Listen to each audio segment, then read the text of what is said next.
Welcome in to Blue Jays Today, where today, everybody, Anthony Santander is going to play some Toronto Blue Jays baseball. He is making his spring training debut, folks. It's happening at 6:30. And, of course, your boys are going to be live for it, guys. Hell yeah. They're spring training, I know, it gets old very, very fast. But this guy hit 44 bombs last year. And he is making his debut in a Blue Jays uniform, so you better believe that we are going to be watching along. We're going to talk about that, some expectations that we have for Anthony Santander, some stuff that we are going to be looking for tonight, and then through the rest of spring training, as well as Dalton Varsho. He's going to be touching the field. We didn't even expect that because there was rumblings. He might not even be ready for opening day. That's looking very promising, the fact that he is touching the field on February 28th. So great stuff right there. Some news about Kevin Gausman, some news about other stuff. Lots to get into here, folks. Welcome into Blue Jays Today. Welcome in, everybody. It's almost March. Would you believe that? Welcome in, Focal, Connor, Stryker, BC, Daniela. Welcome in, Dan. Gosh, it's good to be back and watching some Blue Jays baseball. And there's also a game at 1 o'clock today as well. So we're getting a little bit of doubleheader action for Blue Jays baseball. Lots of the boys are going to be playing today. And I'm excited for you to actually watch it because you haven't seen a spring training game yet. Yeah, guys. I mean, I was out for roughly, 9-10 days. Basically, the second that spring training started, I was dipping, so I haven't seen really anything. Obviously, I've been, keeping track of the highlights and seeing stuff there. I know Alan Rodin playing really good baseball. I know Max Scherzer looked really good in his first start, but I actually haven't sat down and watched 9 innings of baseball here. And, I'm excited to see the prospects. I'm obviously excited to see Anthony Santander. Just, everything, it's like I was away in Portugal. Now it's time to get in the baseball season. And I mean, watching tonight, that's going to be fun for me. It's going to be a lot of fun, guys. So if you haven't already, hit that subscribe button and turn on the post notification bell button because we're going to be going live about 6:30 tonight, watching along the game. We've been doing a few of those already. We got to do another one for tonight. Let's talk about it. Let's get right into it. Anthony Santander, like we said, he's going to be making his debut tonight. He had that visa issue. It wasn't a big issue. He just missed the first week of spring training, but he was back yesterday, taking some swings, doing some batting practice, and he's going to be on the field tonight. But let's talk about it. Let's revisit that whole Anthony Santander expectation conversation, because when we signed him initially, obviously it was a phenomenal deal. But what about the player himself, right? Last year, he hit 44 home runs, and you could see right there on Baseball Reference, or Savant, excuse me, is that he was right there for the batting run value at 92nd percentile. Lots of barrels, lots of hard hit. Now that he's 30 years old and a Toronto Blue Jay, how much weight can we put on him? How much expectations do we have of him to repeat what he did last year? What are we kind of looking at for Anthony Santander this season? I'm looking for 44 home runs again. No, I mean, ideally. Ideally that's the case. But ultimately, Santander coming in on his contract, I think that we are hoping that he kind of picks up where George Springer left off. And you know what I mean? I'm talking 2022 George Springer, where he left off, right? We need a veteran in here that can hit for some power and some authority, and that's going to be Anthony Santander. Now, there were some concerns with his expected batting average and, some of the chase rate that he has, swing and miss, all of those things. And I get it, right? There's stuff about Santander's game that could be considered relatively concerning. Also, we just played the Tim's I know it. Technology. Well, a little preview for what's coming up there. But ultimately, Anthony Santander, I don't want to see a bust, man. And I know that that's a bad way to look at it, but I worry about, what happened with George Springer. I need to see this guy come out and do what we're paying him to do. So I know that 44 home runs, I kind of said that, just exaggerating a bit. But I do want to see a lot of thump. Yeah, I do. And for a guy like Anthony Santander, if he's not hitting the 40, the 35 home runs that you're paying him to hit, then he's really not contributing to the lineup at all. Last year's expected batting average was 228, and he did hit for a 235, so we got a little bit above that, but it really goes to show if he misses out on those home runs and misses out by a couple feet here and there are flyouts, and he misses out by a couple launch angles, and all those long fly balls are now just pop outs and flyouts to deep center field instead of home runs, then the value it really does plummet, and the Blue Jays are going to live and die off of the production of Anthony Santander this year. So, at what point for you? Because I imagine he's going to be batting, probably third, fourth throughout most of the season. What are you content with what are you ecstatic with, and what would you be disappointed with in terms of, just overall production, home runs, games played, RBIs, OPS, all that stuff? Where's kind of like your line right now that you want to see? Well, I definitely want to see him play as many games as possible. I think, 150 games at least this guy's got to be playing. That's a healthy season. A very healthy season, some rest days, maybe a couple, dings and nicks right there throughout the year, and takes a couple off days. But yeah, I am expecting, for me, it's just the home run total. That's what we're paying you to be, and really the contract is very good. That's what we can pay you to be. You got to, for me, be hitting like 35 at least home runs. You got to be leading the team in home runs, unless Vladdy, of course, has a phenomenal nuclear year like he did in 2021. You got to be the home run leader on this team, other than Vladdy. And other than that, the batting average doesn't matter too much unless it dips below the Mendoza line, and like really you're not contributing anything. Yeah, but for me it's that. Ultimately, like we've seen before, that players can still be successful, having a really low batting average, but hitting a lot of bombs. I think Kyle Schwarber is the most dramatic example. Now, I will say that that's typically not a recipe for success. Like I don't really want you to hit just 200, even though it is technically possible. So I would love to see somebody in there that's got a 250 batting average. I want that OPS to be, high 700s, low 800s in a perfect year. I mean, you go even higher than that, but let's not get crazy right now. Right. And I agree with you that you gotta be top 2 in home runs hit on the team, and that number should certainly eclipse 30 and hopefully, honestly, get closer to where it was last year, maybe even touching 40. Yeah, and we need that to happen. We need, like we said, we need Vladimir Guerrero Jr. to be him. We need Bo Bichette to bounce back. And if those 3 guys can be the 3-headed monster of the Toronto Blue Jays, then I think we're at a much better place. But it all begins today. Now, what am I seeing from, what Anthony Santander today? It's the simple stuff from spring training. I'm looking for, are you on time with the fastball? Are you taking good pitches on the edge of the zone? Like, that's all I'm really looking for. People put a lot of emphasis on people doing well in spring training. And I think if you're one of those people, like, yes, you can in some regards if how they're getting those results are through great at-bats and hard hit balls. And that's what I need to see from Anthony Santander. Even if he goes 0 for 2 or even like 0 for 10 in the next 5 games, but every single hit is like a line drive, a wall scraper, like it's close, I'll take that as a positive result. Yeah, man. I mean, ultimately, the more that I watch baseball, the more that it becomes abundantly clear that spring training stats mean pretty much absolutely nothing. Now, if you did happen to be, hitting 1,000, and walking into the season, all right, maybe there's something here. Maybe there's something there. Bro, I said this too because we were undefeated. We were 3-0 at one point, and I was like, what if the Blue Jays go undefeated in spring training? Because wins don't matter, but when you go undefeated in spring training, if if it's so dramatic like that, okay, now we can start talking. But that didn't happen, obviously, and won't be happening. So yeah, I mean, the stats don't matter too much to me. It's more about the approach, more about the just the way that you're dealing with your game of baseball. Now, question to you, I was just thinking about this, and I know that some people have been kind of loosely talking about this, and we haven't given it too much airtime here, but if Santander starts to play at the caliber that we expect him to, and if George Springer kind of continues to taper off, right? I mean, is there any reality where Springer's not really touching the field too much here? I mean, we've been talking about it with Alan Rodin. Like, where's a route that he can get everyday playing time? Because you're looking at that outfield with Springer, Varsho, and Anthony Santander, and yeah, maybe you get a DH spot in there, and maybe you can fit that way.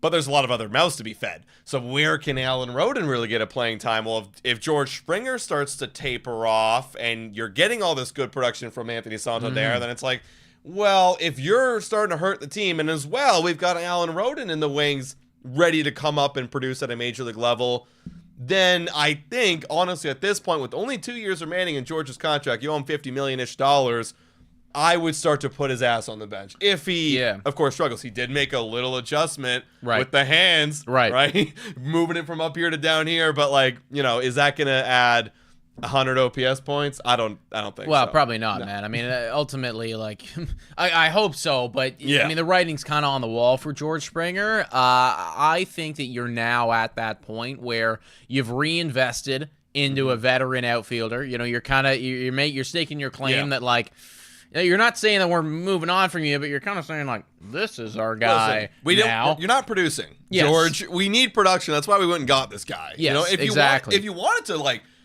surprise everybody and be good this year, then I think that solves a lot of the Blue Jays. Yeah, I mean, issues. you're gonna listen. George Springer is gonna start off with all the playing time, right? That's just gonna be the way of it. And then should we be getting I don't know, like a third of the way through the season, halfway through the season, and it's just not looking good. Yeah, you're right. With 2 years left, it is still a lot of money, $50 million, but you're getting to that range where, you kind of pull a Javi Baez over there with the Detroit Tigers, right? And it's just, he's different not effort in the level, lineup. Yeah, different effort level, of course. Yeah, I'm never gonna fault George Springer's effort level. Like it is 100% there.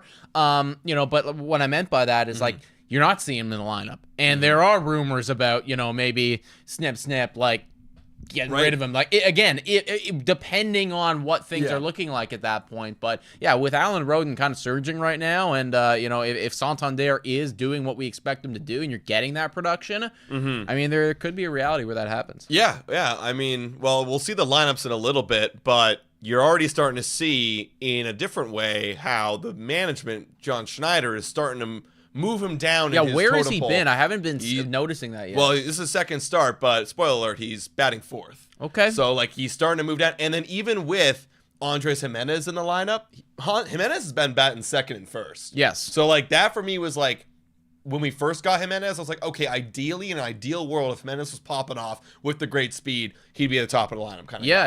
Right? If he was back to 2022 form, I mean, like, there's arguments for leadoff hitter there. Exactly. Right? Exactly. If he's playing like that. Right. And you can go compare apples and oranges, George Springer and Jimenez, but overall, the OPS numbers are like, not that far off. You know what I mean? So anyway, so like I thought that was the most interesting take, but George Springer is moving down already, and I don't expect him at all. I would bet my life that he's on an opening day. Interesting. Opening day, not leadoff hitter. Well, interesting question right here. And I know that they are different player types in the way that they operate, but you're right. Over the past 2 seasons, especially, I mean, kind of similar numbers when it's all said and done. Who's going to have a better offensive year between George Springer or that Andres is a good Jimenez? question. I would have to dive into it more because I did dive into Jimenez's expected numbers, and they weren't that good. Yes. And what are we judging? Are we judging off of OPS or WAR? I mean, again, it's tough because there's just so much. You know what I mean? Right. I don't know. It's got to be a bunch of everything. Production, OPS.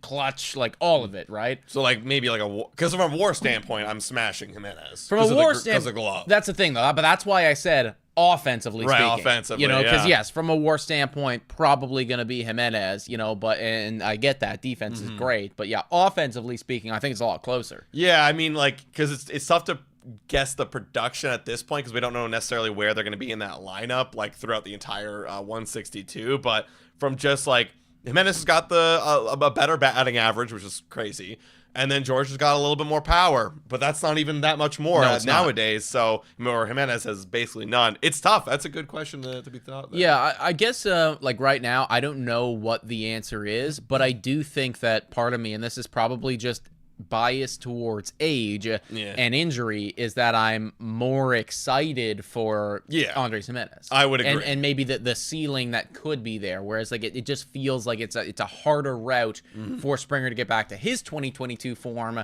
whereas for Jimenez, I mean, yeah, it's still going to be difficult, but feels like there more realities where he could do that than Springer do the alternative. You guys let us know in the chat, what do you guys rather would have, or who do you guys picking for a better offensive year? Davey Boy's going 4 home runs versus 15 home runs, maybe. Wow, that's what it is. It's a sad place to be when you're debating that. And let's face it, one of those guys is going to be in the top of the lineup. Right. Maybe even both. I honestly hope both don't, and we have Alan Roden come August, right? But we kind of digressed a little bit right there, but let's kind of circle it all back here, guys, and let's talk about Anthony Santander. And we have a little bit of a Betway line here, and I wanted to get your guys' thoughts on it too. So before we do, let's give a quick shout out to the sponsor of this Blue Jays Today show. Whoa, time for a quick shout out to the sponsor of this video. Hit your picks and knock it out of the park with Betway. Scan the QR code down below to join the action. Only available in Ontario. Must be 19 years of older to participate. Please play responsibly. Now everyone, back to the content. Shout out to Betway, everybody, for being absolutely phenomenal. We were talking about what we thought his home run total would be or what we'd be content with. Betway's got their lines for it. Now, we don't have his, line over under, but we do have the odds for what it would be for him to lead MLB in home runs.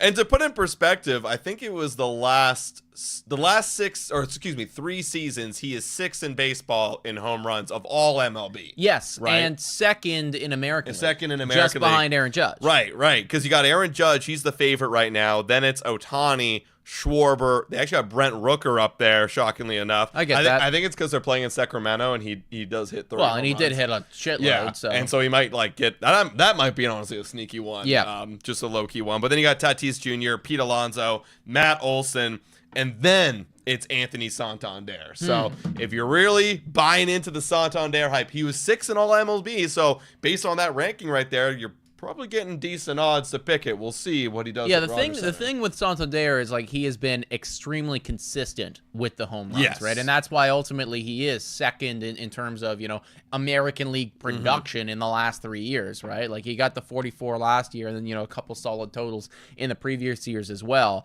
If you believe that he can build off of 44 home runs, because that's what it's going to take, right? You're going to need to add, to lead the league, and with Aaron Judge in there, you probably got to hit 10 more minimum. That's what I the mean? thing, right? And you got to also have like an Aaron Judge injury too, probably somewhere in there where he misses sometimes. Right. So a healthy Aaron Judge is hitting 55, 60. So with that being said, do you think he's going to build off of 44? Well, I mean, one in 23 times, right? 1 in 23 That's all times. you gotta, That's can true. he do it 1 in 20? Okay. I don't think he's going to. Right. But can he do it 1 in 23 times? If you believe that, then you should take the line, everybody, because you will make money, folks. So that is our quick shout out to Betway right there. Anthony Santander to lead MLB in home runs. I'll tell you right now, that is what would make me ecstatic in terms of about the signing. I think we would be all the way the hell back is what they would say. That is, the rumors would be confirmed. Yeah, the boys would be back at that point. Yeah. Let's transition and talk a little bit about Dalton Varsho, folks. Now, word on the street a couple weeks ago was that Dalton Varsho, he might not even be ready for opening day. We were having some conversations with Scott, from the Walk Off podcast from Keegan, and they were all kind of like, we haven't heard a whole lot about this Dalton Varsho injury. Like, what is going on there? Good news, actually, is that this guy is going to be playing. Yeah, he's going to be playing today, everybody. Literally making his debut in the first game, in that Detroit game. So check it out. I'll be watching it while I'm working on a couple things here because I want to see what the boys are up to. But Dalton Varsho making his debut with Chris Bassett. And honestly, guys, he's way, way beyond, where he's supposed to be in terms of his recovery. I mean, hell, Hazel May said a little bit earlier this week that he was throwing from 120 feet. That's back-to-back days. And he said, I'm ahead of schedule from what a lot of people kind of thought. He's happy where he's at. He understands the mechanics of throwing again, being comfortable, being able to let it go and let it rip out there in the outfield. So that's super great. Now, is he going to be ready for opening day? John Schneider says, we'll see. They're taking things slow with the shoulder, want to be cautious, but it's not out of the question that he doesn't suffer any setbacks. Now, when I hear this, and even when he was in camp last week, I know you were away in Portugal, there was word that he was ripping home runs in batting practice. Okay. And it was like, okay, like, what's the problem here? So, like, if we're hearing he's ripping home runs in batting practice, then, okay, well, at least he's got to be a DH. Right. You know what I mean? And like, let's be honest, like, his bat is going to be better than whoever the hell is going to be repling him right now, whether it be Joey Liberfito or Nathan Lucas. Depending on the prospects and how they're doing. But depending on how they're doing and how at the time. But, if I were to say, give me who am I going to put in the lineup on, game, if I had to pick right now for the World Series, I'm probably picking Dalton Varsho. Yep. But regardless, like, at least the DH, and if his shoulder's feeling good, then he's going to be in center. And people I know sometimes get down on Varsho, but I think I've kind of come around from the whole trade that happened and seen him for what he is. Right. He's a great player, and we need him in center field. Well, I'll tell you what, man. I hope that they're not, pushing him a bit too hard, and I hope that Varsho understands that, like, we need you to be fully healthy with your legs and your fielding and all of that shit because, you know, you're healthy enough to be DH, that's fine. But, like, then you're going to finish the season with a .7 WAR. Yeah, his offensive WAR last year was, 1.9. Well, that is a lot better than what I thought it was. Yeah, me too, actually. Yeah, that's actually kind of shocking. Point being, though, the production that you give to us, like, we see that majority of the time in the field. And that's what I want to see from you, you know? Like, like ultimately, I want you to be out there, like, flying and throwing the body around and everything like that. So, I mean, for me, I don't want to see any setbacks here because they're trying to push him and, you know, to get the offense up and everything like that. Like you said, I know who Varsho is, and I am fully, you know, on board with the fact that he's going to be a high 600, low 700 OPS guy with a, you know, low to mid 200 batting average, and that's fine if you're winning Gold Gloves. That's the thing, right? And I said this last year, and I'll say it again. If Dalton Varsho has let me look at his numbers here. If he has a little bit above average bat, because last year was 98 OPS plus, which is 2% less than the average. He only hit 214 last year. He only hit 214. That is pretty fucking low. But right at that 700 mark, like you were saying, right? Like, but if he literally has a slightly above average year, like let's like take his 2022 numbers. If he had that slightly above average year, now paired with this amazing platinum glove, best defender in the league defense, it's a 6+ WAR. Like you brought it up on the Bad for Baseball podcast this morning with Matt Chapman.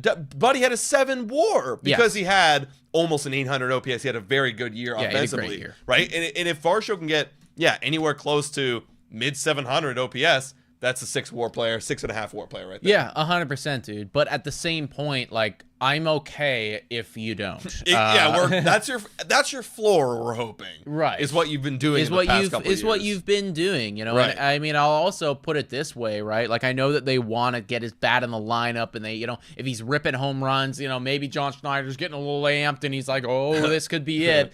But if you are relying on Dalton Varsho to be your offensive output, we're in trouble, right? So, like, if he gives you anything with the bat, that should just be an added bonus that's like, oh, pleasant surprise. Dalton Varsho decided to show up offensively this year. Wow, you know, like, good stuff, right? Yeah. But ultimately, I just want to see that this guy is 100% fully healthy in the field because that's where most of the value is going to come from. I agree, and I think from years prior when we throw Dalton Varsho up in the 4 spot, or even hell, I've seen him in the 2 spot occasionally. Yeah, that's not good. We can't be doing that anymore, and I think we actually now have a couple guys that can push him down further in the lineup. Like, yeah, I know George Springer. This is the projected Fangraphs lineup. Yeah, I know George Springer's not going to be leadoff, but I think George Springer will probably, at least to this point, still be above Dalton Varsho, at least to start the year. Funny enough, Dalton Varsho had a better year than George last year.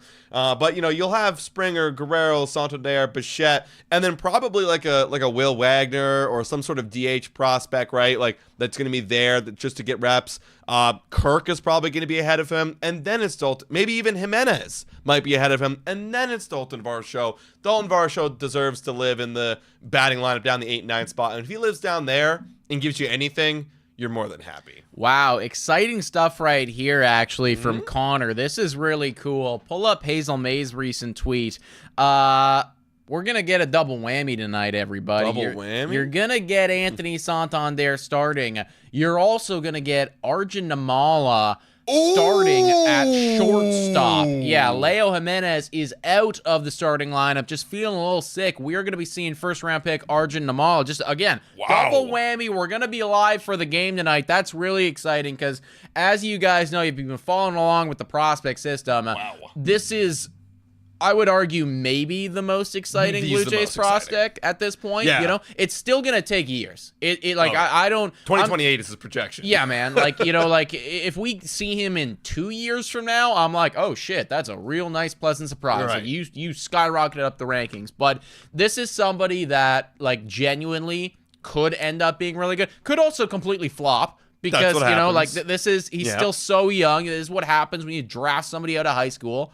But the kid looks real nice. He looks really, really good. We're going to see him tonight starting at shortstop. I'm excited. Wow. With that being said, guys, like, be tuning in for that game. Not only Anthony Santander, but damn, Arjun Namala as well. Actually, with that being said, I want to take a look at the at the lineups right now, everybody, because now they're a little bit changed, of course, as we just saw. But, like, let's talk about some of these exciting young guys now. Obviously, Arjun Namal is one of them. We just mentioned him. But here's Keegan Matheson's tweet out here right now. The one on the left is for the Dalton Varsho game and the Chris Bassett game. Also, we also got Jeff Hoffman playing in that game. We got a lot of exciting guys playing today. And then on the one on the right is the Santander and now Arjun Namal game. Out of this lineup right here, Nick, you got Bichette, Varsho up in the 2 spot. Oh, no, stop. Guerrero, Springer, Jimenez, Kirk, Clement, Lucas, and Emile Straw. What are you looking for? This almost looks like a very close A lineup. It's actually not that far away from an A lineup. No. You put Santander in there. Who else would you take out? Maybe you take out Lucas or Straw for somebody. Yeah. Anyways, like for me, I know that you've been talking about it. Kirky kind of been hitting a lot of hard hit baseballs right now. Yeah. I'm looking good. I'm looking at Alejandro Kirk, man, because like this is our catching now. This is our catcher. Yeah. There is no more Danny Jansen. There's no more fallback. It's not like, oh, if Kirk's playing bad, like don't worry about it because Danny's gonna be hitting home runs. I don't feel that way about Bethencourt or Heineman. Right. I just don't. You know what I mean? Like, I think that Alejandro Kirk is going to need to produce offensively speaking. We know that he can do it defensively speaking. We know that he's got the potential to do it offensively speaking. I'm really going to be looking out for his, just his approach, how he's handling the baseball in spring training a lot. So, he's my favorite guy, and he's remained. Listen, the faith was tested last year, and the faith might still be tested this year, but I'm still riding it. Have you seen? I know you love this. Have you seen Kirk holding a Squirtle plushie? Oh, dude, I was in basically a fever dream yesterday, like with how exhausted I was because I was so out of it. But like right as I was falling asleep, I fell asleep at like 9 last night. Everybody, because I was so tired. But right as I was falling asleep, I saw the Blue Jays posting something out for Pokemon Day, and that was fucking awesome. Yeah, I was like, dude, this is gonna be your new background. Yeah, Kirk's popping off again. He's holding a Squirtle plushie. Yeah, no, that was really cool. The boys know what's up. Yeah, and also you'll see today. Like, I was actually thinking of trying to find a side by side of Kirk in 2020 versus Kirk in now. Like, the slimming he's done is he looking a little fit? For Kirk standards. Okay. Yeah, we're slimming down. That's the thing. Right? I got to compare the progression here. We're not going to compare him to Addison Barnes or anything, but like for his standards, a lot slimmer. Can you imagine if Alejandro Kirk just no warning whatsoever showed up to spring training looking like Addison Barnes? Bro, that'd be crazy. What the fuck did you do this offseason, man? That'd be wild. Now who I'm looking forward to in this game?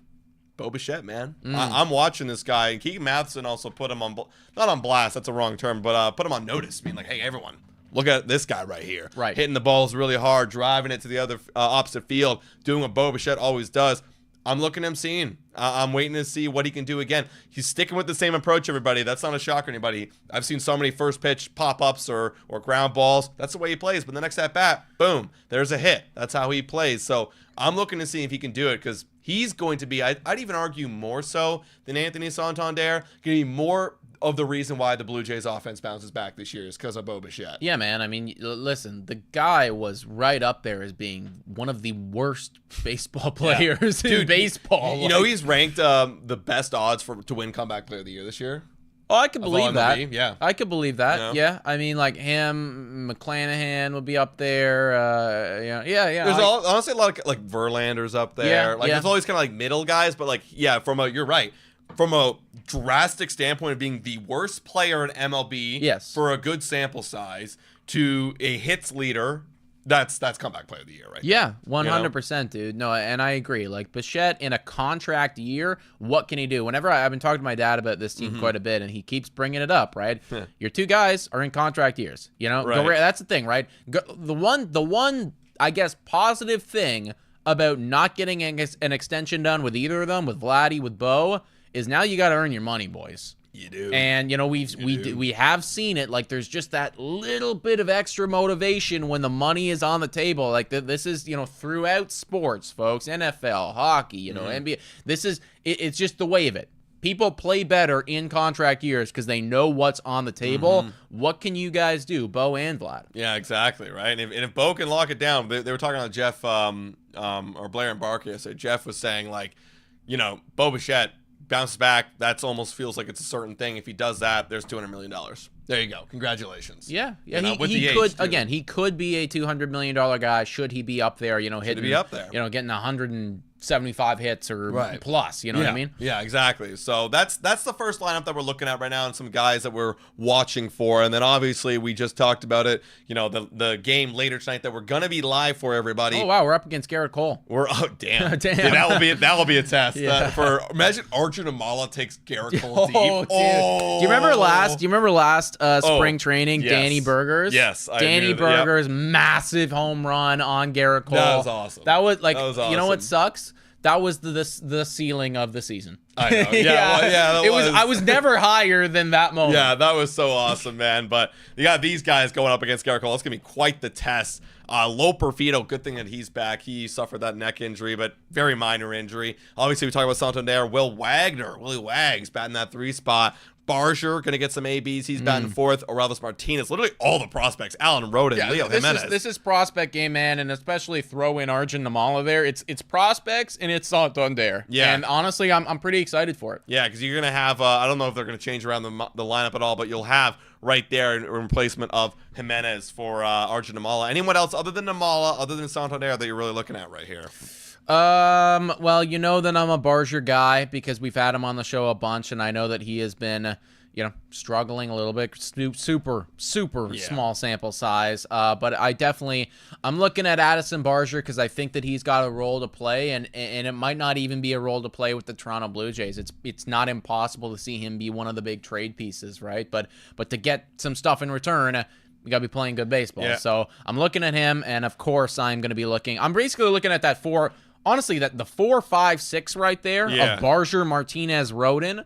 Someone's gonna play. One of you have got to play good baseball in 2025. I'll even throw in the 3 spot Wagner, right? Like he's right now projected to be the DH, in fact, starting DH. Fuck it. 3 all the way down to 7 because now 7's Arjun. This whole lineup I'm looking at, Adam. What do you mean? Right. I actually want to double down on the Barsher conversation. I think there's a shitload of pressure on Barsher this year, and I hate to throw it out there on the guy, but he came up last year, was up for decent sample size, came up and down. I know it's not ideal, but he was up there and, didn't really produce to what he, of course, wanted to or that the Blue Jays wanted to. If he doesn't get off to a good start, like number 5, number 3, number 6, number 7 in a couple years, could be taking your job instantaneously. That's the thing, man. Like all of those guys, even if they're not playing in necessarily the same position, right? Like Roden being an outfielder and everything, they're all kind of vying for the same spot in the lineup. The DH utility role that plays every day. Exactly. Yeah. You know what I mean? And unless there is, a huge George Springer underperformance or an injury, I mean,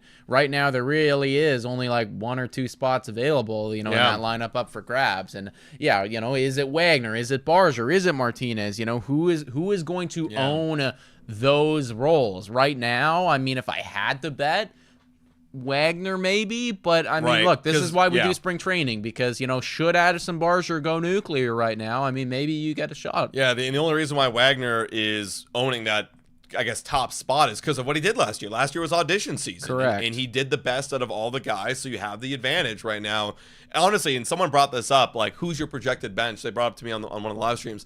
I have no clue. Other than Tyler Heineman probably to start off the year, being the backup catcher, I actually cannot tell you the bench, and that's why this spring training, it's the audition season for the bench. Yep, it's gonna be crucial. Yeah, man. Everybody. Yeah, I completely agree with you. So we're gonna be live for that second game, everybody. So mark it in your agendas, folks. 6:30 tonight. You definitely want to be there. Quick shout out here to another one of the sponsors of Blue Jays Today. Yeah, Tim Hortons. Blue Jays Today, presented by Tim Hortons, everybody. Big shout out to those guys over there. They're back right here for Roll Up to Win, everybody. Canada, your favorite contest is back. Roll Up to Win is back at Tim Hortons. That means you could win millions of amazing prizes with just a swipe of the thumb. Imagine turning your routine Tim's run into an unforgettable vacation of sell-off vacations, a 1,000 Rakuten cash prize, or an all-new, all-electric 2025 Volkswagen ID Buzz. Even the simple joy of winning a coffee or donut can make anybody's day. But Nick, how long do they have until? Well, you only have until March 23rd. Yeah, So that's it. you got to open up the app and get gotta rolling, go. guys. Come on. I mean, this is our game. Candidates who do not let this chance at millions of amazing prizes pass you by, play Roll Up to Win on the Tim's app now. Rules apply, of course. Canada only. No purchase necessary. Visit the Tim's app for details. I always loved it as a kid, doing the whole Roll Up to win thing, man. Like, I love that. You know, it felt like gambling a bit. You know what I mean? It was the early part of my Betway, intro. The beginning of the addiction. Exactly. No, right? I'm just kidding, everybody. You know? But at least you get a coffee when you're. And back in those days, I got a mocha. Oh right, a mocha. I would get a mocha because that was like a little bit of coffee, but also hot chocolate. So it was kind of in between right there. So that's how I got started, everybody. But definitely go check that out. As somebody that just went on vacation, if I could have won one for free, well, that would have been even better. Yeah, it would have been awesome, right? Last little bit of news right here for spring training. Kevin Gausman is going to get his debut very, very soon, everybody. He's going to be debuting this Wednesday against the Pittsburgh Pirates. And if you're wondering, Kevin Gausman, he spoke to the media last week, and he says he's feeling pretty confident right now that he's in a good spot. And compared to himself last year where he was injured and got off to that very slow start, he said, night and day from what I am feeling. So that's good. I mean, literally, as we saw last year, injuries derailed Kevin Gausman, Jordan Romano, Eric Swanson, derailed a bunch of guys. So to hear him being good, we need it because legit, like, he was considered the ace last year. We can't even be ace again. So Adam brought this up to me just earlier this morning. He was watching the team profile, team projection over there on Talking Baseball. You got Jake, you got Trevor Plouffe over there going through every single team. We're actually doing our team profiles and projections over at Bad for Baseball if you want to see us talk about some other teams. But they brought up the Toronto Blue Jays, and they were saying that on the Toronto Blue Jays right now, there's no ace. You got a bunch of 3 pitchers: Gausman, Bassett, Scherzer, Jose Barrios. Now that might be true for some of them, but in the comments, and then you as well, like, are they talking nonsense there, or are they actually making sense that there is no ace here, and the pitching staff, whilst it has been a strength in the past, could be a tiny bit cause for concern this year? I mean, if you're looking at these 2025 projections provided by Fangraphs, they're right. Yeah, like a high 3 ERA. Like, my definition of a solid 3 guy is anywhere between like a 3.5 and like a low 4, like a 4.15, 4.10. Like, you can just be good enough to give you innings. But you're looking at right here, you have 3.79 from Gausman, a 4.18 from Barrios, which is crazy. He never does that. Yeah, I don't know where the hell they're getting that from. Like, that's not going to happen. He's going to be below that for sure. But a 4.09 from Bassett. We did actually see something similar to that last year. A 7.36 from Max Scherzer. I would be thrilled if we got a 7.36 and 21 starts from Max Scherzer. You mean a 3.76? A 7.36 sorry, would be horrendous. A 3.76. So I'm flipping. Imagine 7.36. Oh, Max Jesus. Scherzer. Might be time to hang him up, buddy. Yeah, actually. And then Bowden Francis projecting for a 4.13. So if you look at that, yeah, it's a bunch of 3s. But what we're not really factoring is what they actually did last year and what they could do. Like, Gausman, with all the injuries that happened to him, still pitched at 3.83. I think he's due for a big bounce back to get like a 3.50, a low 3 ERA again this year. Barrios is a 3 or a low 2. Like, that is what he is. That's what you pay him for. Bassett has kind of fallen into that 3-4 role, so I do agree with him on that. Scherzer is a 3-4 as well. And Bowden Francis probably has the upside to be a 2, maybe even a 1. Maybe even a 1 one day. But you're right. Like, right now, he is a 3. So I think they're talking somewhat truth. But Kevin Gausman is the factory. He's got to be the ace. Here's the thing that I'll say. I'll push back a bit on you and on them. I mean, I hear where they are coming from, but maybe, I'm going to take the glass half full here and be that I think we got 5 guys that could all potentially end up being the ace. And yeah, I don't know who necessarily is the ace right now, but I'll tell you what. One of these guys is going to end up with an ERA below 3.3. I'm going to say that right now. I'd agree. That's the thing. I'm going to say that confidently with my chest. One of these guys, I don't know which one, is going to finish off the season with an ERA 3.3 or lower. So, yeah, we're walking in and, okay, on the average, they're all 3s. but someone's going to play really good baseball. Someone will be a 2, a very good 2. Somebody is probably going to underperform as well. That's just the way of these things, right? But I like the upside of Max Scherzer. I love the upside of Bowden Francis. Jose Barrios, let's not forget, the first half of last year, he was an ace. He was really damn good. Kevin Gausman could certainly bounce back. Chris Bassett, I'm maybe not necessarily as confident right there, but you never know. So I do think that they're onto something in saying that maybe there's not an ace right now, but somebody will be. I think there will be, of course, quote unquote, the ace of the staff if you're considering the best pitcher. But I think maybe I'll play devil's advocate. They're thinking there's no one here that's truly a top Cy Young go-getter in the rotation. Okay, wait until June. That's what I say. Wait until June, and then the odds be, because should June roll around and there is a Jose Barrios with his, high 2 ERA, and he's going 6 starts every time. All right, well, there he is. Remember Jose Barrios was doing that? That's what I'm saying. But then he always has that 1 month where it's oh, what the hell's going on here? Everyone's hitting my. Actually, funny enough, 2025. I don't have it right here, but there was a quote from Anthony Santander talking to I heard Kevin that Gausman too. Yes, I heard that as well. Hey, you guys didn't pitch inside enough, and that's what made you easy to hit last year. There you go, man. I don't know if that helps at all, but maybe that's not the first time they've heard that, but we'll see. But we'll have to see. I mean, again, the rotation itself is solid. I think this rotation is going to be a top 10 rotation. Yeah, it's exactly, good enough. right? So, I just wanted to throw that out there because that one got the blood a little hot right there and wanted to get a temperature check on not only you, but also the viewers here. Quick shout out to Jesse right here saying, welcome back, Nick. How was your trip? Who's your opening day starter? Trip was incredible, by the way, folks. Like I said, we're going to be live tonight for the game. I'm sure that as the game, tapers on and stuff like that, I can get into it. I mean, fucking Portugal's insane, guys. Europe's crazy.